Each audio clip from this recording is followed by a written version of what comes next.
సంక్రాంతి పోటీ చాలదన్నట్టు తమిళ సినిమాలు కూడా పొంగల్ వార్కి రెడీ అవుతున్నాయి. ఇవన్నీ పాన్ ఇండియా సినిమాలు కాబట్టి తెలుగులో కూడా కాంపిటీషన్ టఫ్ గానే ఉండబోతోంది. తెలుగులో ఇప్పటికే ఎవ్వరూ తగ్గకుండా అందరూ సంక్రాంతి రిలీజ్కే రెడీ అవుతున్నారు. వీటికి తోడు సినిమా అయిపోయినా కూడా పని గట్టుకుని సంక్రాంతి రిలీజ్ అనౌన్స్ చేశారు Tamil star hero Vijay. Vijay last మూవీగా తెరకెక్కుతున్న జననాయగన్ సినిమా సెప్టెంబర్ నుంచి ఏకంగా సంక్రాంతి సీజన్ జనవరి 9th కి పోస్ట్ పోన్ అయింది.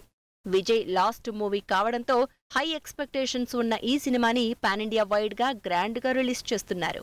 విజయ్ జననాయగన్ సినిమాతో పాటు మరో ఇంట్రెస్టింగ్ మూవీ పరాశక్తి కూడా సంక్రాంతి రిలీజ్ అనౌన్స్ చేసింది.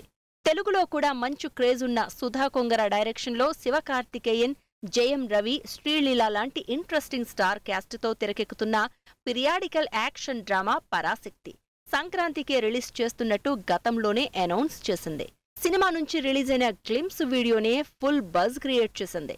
ఇలా సంక్రాంతి ఇంట్రెస్టింగ్ సినిమాలతో పోటీ పడుతోంది.